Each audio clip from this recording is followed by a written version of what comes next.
Assalamualaikum warahmatullahi wabarakatuh. Tuan-tuan dan puan-puan yang dirahmati Allah, semalam saya membuat sebuah video menjelaskan keutamaan puasa pada hari Arafah. Tajuk video itu puasa pada 8 dan 9 Zulhijjah. Link saya bagi di bahagian description. Antara yang saya jelaskan dalam video tersebut ialah keutamaan berpuasa pada hari Arafah berdalilkan sebuah hadis daripada Sahih Muslim di mana Rasulullah sallallahu alaihi wasallam bersabda, maksudnya sesiapa yang berpuasa pada hari Arafah maka diampunkan dosa-dosanya setahun yang lepas dan setahun yang akan datang. Sementara sesiapa yang berpuasa pada hari Ashura, iaitu 10 Muharram, maka diampunkan dosa-dosanya setahun yang lepas. Antara lain dalam video tersebut saya jelaskan bahawa apabila hadis ini dan juga mana-mana hadis lain yang menerangkan apabila kita melakukan sesuatu amalan lalu diampunkan dosa-dosa, yang dimasukkan ialah dosa-dosa kecil. Sementara dosa-dosa besar hendaklah seseorang itu bertaubat dengannya. Hadis-hadis tersebut tidak merangkumi dosa-dosa besar. Lalu beberapa penonton WhatsApp kepada saya. Kalau nak tahu nombor WhatsApp saya, pergi ke saluran YouTube saya, view channel. Kemudian ada beberapa menu, home, videos, playlist, channel, community. Ujung sekali about, A-B-O-U-T. Di situ ada nombor ya. Lalu mereka bertanya, soalan yang bagus, saya menerima dengan baik. Mereka bertanya dalil ataupun penjelasan kenapa saya membezakan antara dosa kecil dan dosa besar. Padahal hadis tersebut menyebut diampunkan dosa-dosa secara umum. Lalu mereka berkata, kalau secara umum merangkumi dosa kecil, dosa besar lah. Lalu kenapa saya membezakan antara dosa kecil dan dosa besar? Maka saya pun mengkaji dalil dalam rangka untuk menyampaikan kepada mereka dalil-dalil terbabit. Sambil saya kaji dalil itu, saya menemui sesuatu yang merupakan pembetulan ke atas kenyataan saya itu. Jadi video ini saya buat untuk menjelaskan dua perkara. Pertama ialah dalil-dalil yang membahagikan bahawa yang dimasukkan ialah dosa kecil dan bukannya dosa besar. Dan kedua, sedikit pembetulan ke atas kesalahan penjelasan saya dalam video terbabit. Okey, kita mulakan dengan dalil-dalil yang digunakan oleh para ulama bagi mengatakan bahawa yang dimasukkan oleh hadis-hadis itu ialah dosa-dosa kecil. Okey, ada 3 buah hadis, semuanya dalam Sahih Muslim ya. Ayuh kita rujuk hadis pertama, Sahih Muslim nombor 335. Jika ikut penomboran syarah Sahih Muslim oleh Imam An-Nawawi, hadis nombor 228. Di mana Rasulullah sallallahu alaihi wasallam bersabda, "Ma min imri'in muslimin tahduruhu salatun maktubah." Okey, tidaklah seorang muslim apabila hadir kepadanya solat fardu, maknanya masuk waktu solat fardu, fayuhsinu wudu'aha wa khusyu'aha wa ruku'aha. Lalu dia memperbaguskan wuduknya dan dia solat dengan khusyuk, illa kanas kafaratan lima qablaha minaz zunubi. Malah kecuali dihapuskan, dihapuskan dosa-dosanya yang sebelum itu, kafaratan lima qablaha minaz zunubi. Melainkan dihapuskan dosa-dosanya yang lepas. Malam yu'ti kabiratan, selagi mana dia tidak melakukan dosa-dosa besar. Wazalika dahra kullahu, yang sedemikian itu berlaku pada sepanjang masa. Jadi ini dalil pertama bahawa yang dihapuskan ialah dosa-dosa kecil ya. Dosa besar tidak. Malam yu'ti kabiratan, selagi mana dia tidak melakukan dosa besar. Baik. Dalil yang kedua, Sahih Muslim juga, hadis nombor 342. Jika syarah Sahih Muslim oleh Imam An-Nawawi, hadis nombor 233, di mana Rasulullah sallallahu alaihi wasallam bersabda, "As-salatul khamsu wal jum'atu ilal jum'ati kafaratun lima bainahunna ma lam tuhsyal kabair." Solat yang 5 dan satu Jumaat kepada satu Jumaat yang lain menghapuskan dosa-dosa di antara keduanya selagi mana seseorang itu tidak diliputi dengan dosa-dosa besar. Jadi sekali lagi, yang dimasukkan, yang dihapuskan antara solat dengan solat, antara Jumaat dengan Jumaat ialah dosa-dosa kecil. Okey, dalil yang ketiga, Sahih Muslim juga, hadis nombor 344. Jika penomboran syarah Sahih Muslim, hadis nombor 233. Okey, jika kita ikut syarah Sahih Muslim oleh Imam Nawawi, penomborannya, kadang-kadang nombor hadis sama, 233. Dalam nombor yang satu tu ada 23 hadis dalamnya. Okey, jadi yang ini, yang terakhir dalam nombor 233 itu, di mana Rasulullah sallallahu alaihi wasallam bersabda, as-salawatul khamsu, solat yang 5, wal juma'atu ilal juma'ati, dari satu Jumaat ke Jumaat yang lain, wa ramadanu ila ramadana, dan dari satu Ramadan kepada Ramadan yang lain, mukaffiratun ma bainahunna, menghapuskan dosa-dosa di antara keduanya itu, iza ijtanabal kabair, apabila dia menjauhi dosa-dosa besar. Berarti yang dihapuskan itu ialah dosa-dosa kecil. Okey, daripada solat yang 5 antara subuh dengan zuhur tu mengampunkan dosa-dosa di antaranya. Antara zuhur dengan asar mengampunkan dosa-dosa di antaranya. Demikian seterusnya bagi solat yang 5. Kemudian antara Jumaat dengan Jumaat menghapuskan dosa-dosa di antaranya. Antara Ramadan dengan Ramadan, ini kira setahun lah ni, menghapuskan dosa-dosa di antaranya selagi mana seseorang itu menjauhi dosa-dosa besar. Jadi berdasarkan hadis ini, okey, para ulama berhujah menggunakan kaedah qiyas al-aula yang ini, solat ialah ibadah yang paling utama, paling penting, paling tinggi dalam Islam. Okey, ada macam-macam amal soleh, ada macam-macam ibadah yang lain, tapi yang paling penting, paling utama, paling tinggi, yang membentuk tiang agama ialah solat. Dan solat ini apabila dilaksanakan, ia dapat menghapuskan dosa-dosa yang kecil. Maka bagaimana pula dengan amalan-amalan lain seperti puasa sunat Arafah, puasa sunat hari Ashura, berwuduk, kan wuduk kan disebutkan dosa-dosa pun jatuh melalui air yang menitik kan. Apabila seseorang itu berwuduk, apabila seseorang itu melaksanakan solat tarawih, itu semua ada hadis-hadis yang menyebut dihapuskan dosa-dosa. Maka jika solat sebagai ibadah yang paling penting, paling utama, paling tinggi, yang merupakan foundation of the din, ianya menghapuskan dosa-dosa kecil sahaja, maka bagaimana pula dengan amalan-amalan lain yang kedudukannya lebih rendah berbanding solat-solat fardu? Ia juga menghapuskan dosa-dosa kecil sahaja. Ia tidak boleh pula menjadi penghapus kepada dosa-dosa besar. Nak saya ulang ke? Okay, sekali lagi ya. Okay, sekali lagi for the benefit yang mungkin first time dengar apa, okay? For the benefit. Baik. Solat fardu adalah ibadah yang paling utama di dalam Islam. Ada juga ibadah-ibadah lain, ada juga amal-amal soleh yang lain yang ianya penting, ianya bagus, tetapi kedudukannya berada di bawah solat. Alright? Jadi apabila solat berdasarkan hadis-hadis yang saya baca ini dapat menghapuskan dosa-dosa kecil sahaja, maka ibadah-ibadah yang lain, umpama puasa hari Arafah, puasa hari Ashura, berwuduk, solat tarawih, apabila hadis-hadis itu menyebut diampunkan dosa-dosa dan hadis itu bersifat umum sahaja, kita tak boleh kata ia menghapuskan dosa yang besar. Sebab bagaimana mungkin satu ibadah yang kedudukannya berada di bawah solat-solat fardu, tetapi fadilatnya pula dapat menghapuskan dosa-dosa besar, sementara solat-solat fardu hanya menghapuskan dosa-dosa kecil. Jadi berdasarkan 3 hadis inilah para ulama mereka berhujah ataupun berkata bahawa ya, hadis-hadis tersebut mengampunkan dosa-dosa, tetapi yang dimasukkan hanyalah dosa-dosa kecil.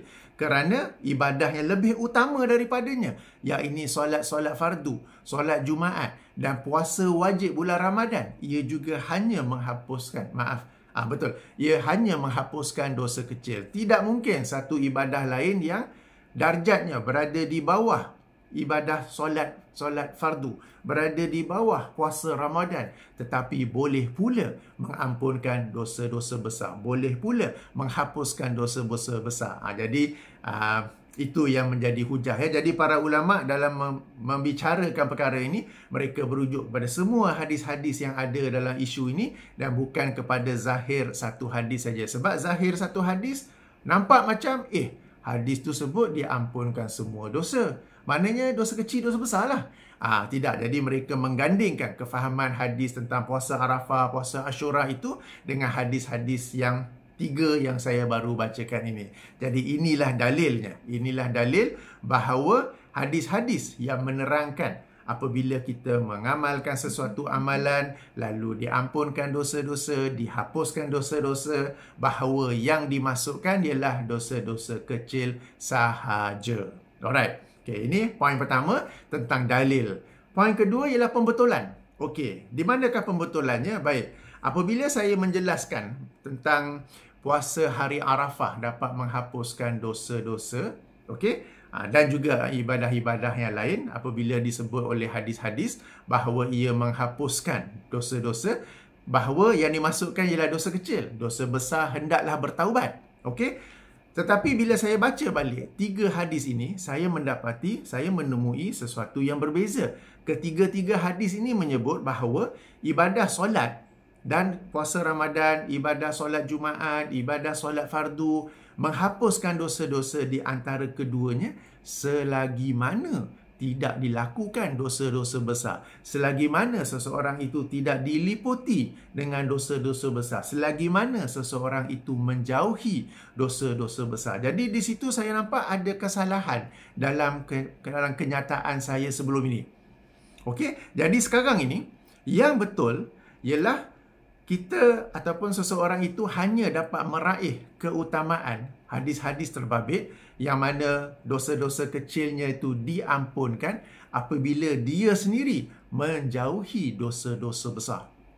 Kalau dia adalah orang yang melakukan dosa-dosa besar, dia tidak dapat meraih keutamaan yang disebut oleh hadis-hadis ini. Berarti dosa-dosa kecilnya pun tidak dihapuskan.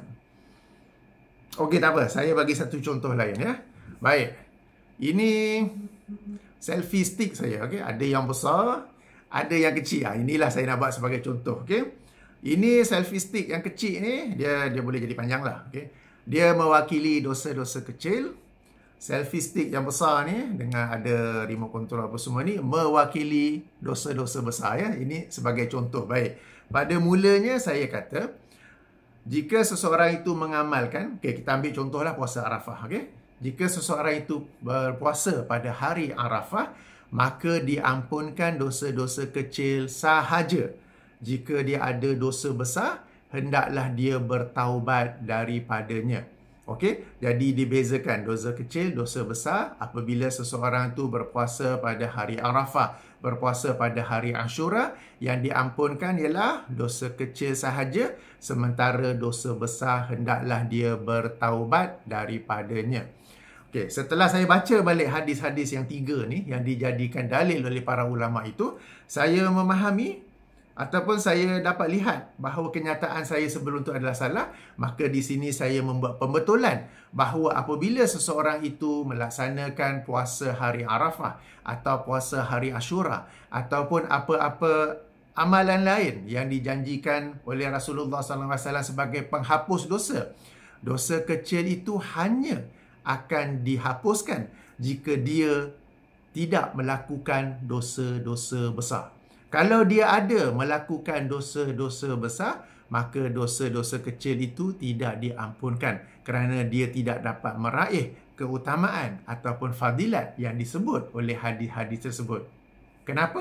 Sebab, sekali lagi ya, kalau kita rujuk pada ketiga-tiga hadis itu, ketiga-tiganya menyatakan bahawa dosa-dosa antara solat-solat fardu, dosa-dosa antara solat Jumaat ke Jumaat yang lain, dosa-dosa antara Ramadan kepada Ramadan yang lain, diampunkan selagi mana dia menjauhi dosa besar, selagi mana dia tidak diliputi oleh dosa besar, selagi mana dia menjauhi dosa besar. Jadi, apabila dia melakukan amalan itu, dosa-dosa kecilnya, ni yang kecil ni, tidak akan terhapus selagi mana dia masih selagi mana dia masih melakukan dosa-dosa besar. Maka untuk dia meraih keutamaan ini, diampunkan, dihapuskan dosa-dosa kecil, hendaklah dia menjauhi dosa-dosa besar.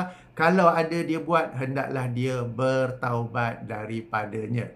Jadi inilah pembetulan saya ya. Dan penjelasan yang baru ini, yang pembetulan saya ini diperkuatkan lagi juga oleh ayat Quran dalam surah An-Nisa, surah keempat ayat 31, di mana Allah Subhanahu Taala berfirman, in tajtanibu kaba'ira ma tunhauna anhu nukaffir ankum sayyiatikum. Jika kalian menjauhi dosa-dosa besar, apa yang dilarang kalian daripadanya, kami akan menghapuskan daripada kalian dosa-dosa kecil, ya. In tajtanibu, jika kalian menjauhi kaba'ira, dosa-dosa besar, ma tunhauna anhu, apa yang dilarang kalian daripadanya, nukaffir ankum, kami akan menghapuskan daripada kalian sayyiatikum, dosa-dosa kecil kalian. Okey, jadi bila bila seseorang itu menjauhi dosa-dosa besar, barulah Allah mengampunkan, barulah Allah menghapuskan dosa-dosa kecilnya. Dan dosa-dosa kecil itu pula dijelaskan oleh hadis-hadis, ia bukan diampunkan begitu saja, tetapi apabila seseorang itu melakukan amalan-amalan sebagaimana yang disebut dalam hadis-hadis. Jadi ayat ini kita boleh rujuk dalam tafsir Ibnu Katsir, kita boleh rujuk dalam tafsir Al-Qurtubi, bahawa penjelasannya seperti yang baru saya sebutkan ini. Okey? Jadi inilah pembetulannya. Kemudian tentang pembetulan ini timbul pula soalan yang baru. Sebab hadis-hadis yang menerangkan tentang diampunkan dosa-dosa itu, ia bertujuan memberi motivasi, ia berperanan sebagai penggalak untuk kita memperbanyakkan amal soleh. Macam hadis-hadis tentang solat-solat fardu, solat Jumaat, ia menggalakkan kita.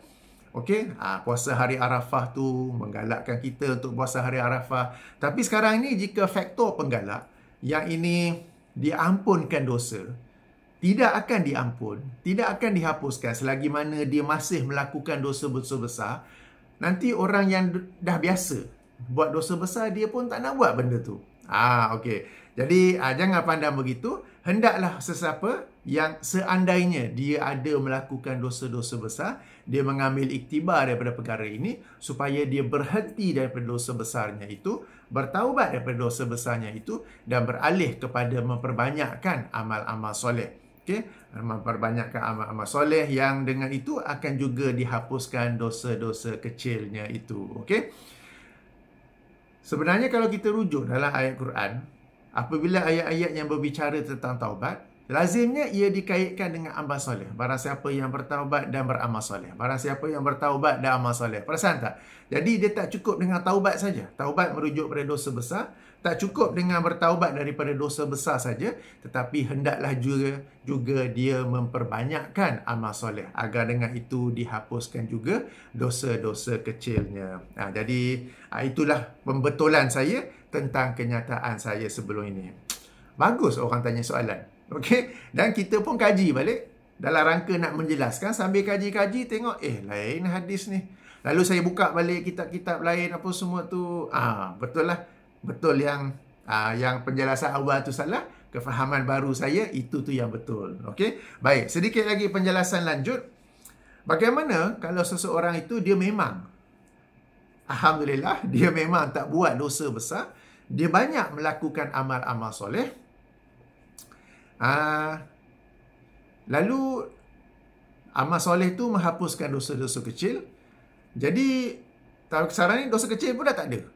Okey, sebab yang ni macam perbincangan teori lah. Sebab kita sebagai manusia memang ada dosa kan. Tapi ada satu kes ni, orang ni dosa besar tak ada, dosa kecil tak ada, tapi dia ada banyak amal-amal soleh penghapus dosa. Jadi macam mana? Okey, amal-amal soleh itu akan mengangkat darjatnya di sisi Allah Subhanahu Wa Taala. Ini dalam syarah Sahih Muslim oleh Imam An-Nawawi, ya. Jadi tuan-tuan dan puan, itu penjelasan dan juga pembetulan. Okey, penjelasan tentang apakah dalil yang membezakan bahawa hadis-hadis yang menerangkan jika kita melakukan sekian-sekian amalan, bahawa yang dihapuskan, yang diampunkan ialah dosa-dosa kecil. Maka dalilnya adalah 3 hadis daripada Sahih Muslim yang saya bacakan tadi, juga ayat 31 surah An-Nisa. Ayat 31 surah An-Nisa, ya. Okey, jadi sekali lagi sekadar sebagai ulang kaji, hadis-hadis yang dibacakan tadi, ia menghapuskan dosa-dosa kecil selagi mana seseorang itu tidak melakukan dosa-dosa besar.